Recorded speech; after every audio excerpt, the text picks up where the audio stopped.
Phil Schneider. I spent 17 years in black budget programs, government geologist, as engineer, structural engineer with aerospace applications. Self-taught metallurgist, became kind of famous in my own right. I basically would have a set of notes here, but they're unavailable in all this melee. Up here I have different artifacts explaining some of them are alien metals that have been produced both on this planet and the confines of outer space that are now used in all stealth aircraft. All stealth aircraft, for instance, all black jets, what you're seeing of black helicopters and the like, the skins and the coatings and the residues that are used predominantly in the aircraft themselves, in the airframes and the rotor blades and the fans, and in some cases in submarines, special titanium hulls, in the Phoenix class submarines now. All this has come from alien technology. 1947 is what the public has been told. Something crashed in the backyard in New Mexico, a place called Roswell, New Mexico.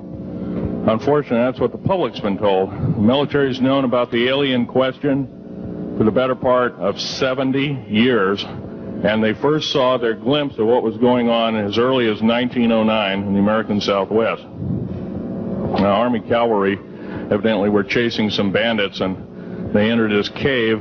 They were holed up in a cave, and what they found in there was flying discs and little gray guys and all kinds of weird things, and they didn't know how to explain that, and they wrote them down as best they could, and it's been in secret archives ever since. And it's up down by the Truth or Consequences area of New Mexico. Well, the alien thing is more than just what I'd call a non-visible threat. We on the surface, first of all information dealing with alien or alien reproduced technology or alien reproduced vehicles or any other kinds of things well hidden from the American public. Our black budget, for instance, garners $1.023 trillion every 2 years. It's over $500 billion a year. Right now, there are 131 active deep underground military bases in the United States.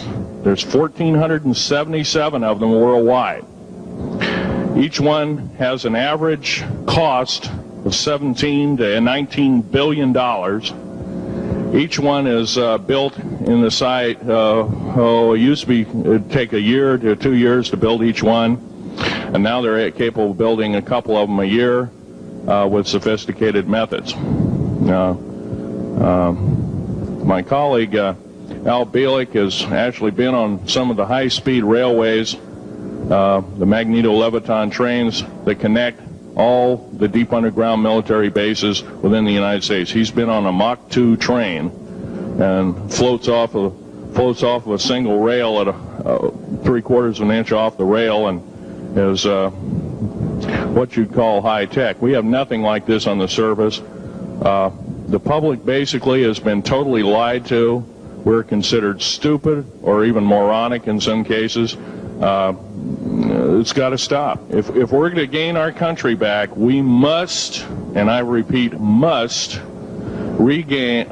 instill in our public officials, anybody that goes and does public service, they must tell us the truth. If they cannot do this, then they must be impeached, or they must be removed from office. If this cannot occur, if the truth cannot totally come out, there are reasons for secrecy, for instance, but if the truth cannot totally come out, what's the use in us having anything called freedom? Okay, now I have pictures here that I'm going to show you during the break in artifacts, and I ask you to kind of look at them but not handle them. I have actual crashed retrieval metal from Roswell, New Mexico. It's given to me when I was 14 years old. For instance, I've got other things. I've got pieces This piece of titanium, a special titanium alloy made for everything from the original SR-71 Blackberry, that's old hat now, F-117As, they're old hat now. They're making a whole new class of hypersonic above Mach 5 aircraft that employ extremely modern charged particle beam weapons. They don't even use lasers anymore. Computer enhanced imaging radar, although it's used in helicopters for public surveillance, computer enhanced imaging radar, and in satellite technology. The brand new kid on the block is a kind of infrared technology where a satellite 150,000 miles out in a geosynchronous orbit, or not quite geosynchronous orbit, but these spy satellites can literally look in and see a dime on the floor, say on your kitchen floor. They have a resolution factor of 99.999961. This particular piece of metal, I'm going to drop it on the floor here, it'll kind of ring like a bell. You can't break it. Withstand temperatures in excess of 7,500 degrees Fahrenheit. It has niobium in it. It also has mironite in it, element 123. Yeah, please do.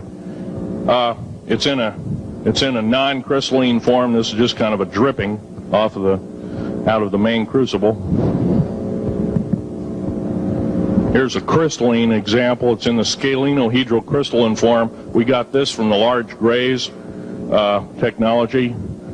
This is grown in the confines of outer space, which has not quite a super vacuum, but by the way, this is capable of withstanding temperatures in excess of 10,000 degrees Fahrenheit. It's great for certain parts of aircraft. This kind of material I work with on a daily basis. Up here we have a transparency of Groom Lake.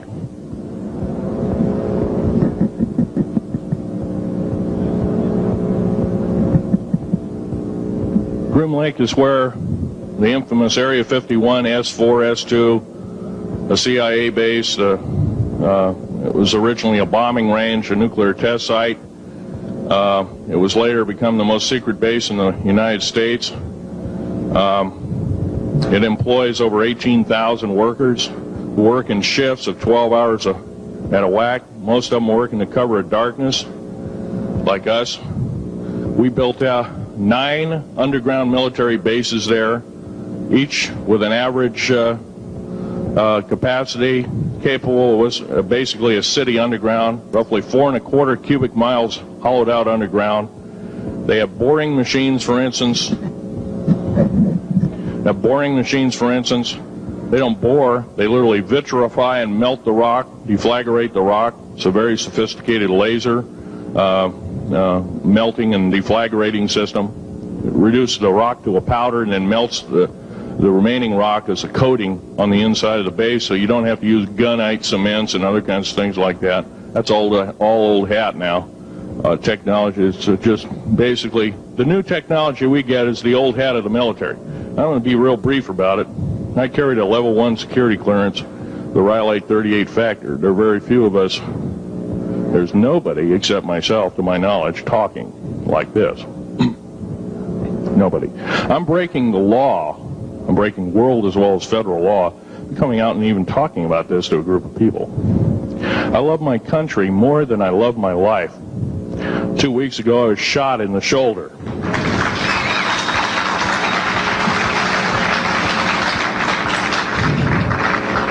I don't want to gore you women out, but I was shot in the shoulder up here. I recently have become friends of a retired FBI agent who took me under the wing. He says, I've never seen a person braver than you. And I said, well, there's more coming. Our patriot movement in these United States is going to pick up the ball, and we are going to kick the parasites out.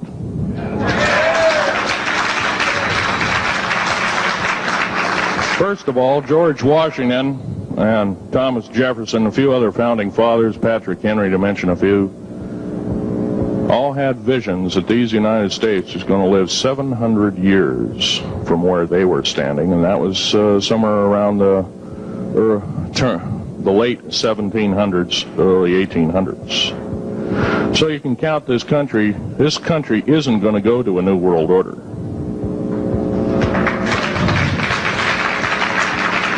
I believe firmly in constitutional law. I'm not very well skilled in it, and that's my embarrassment. But I'm going to be real blunt about it.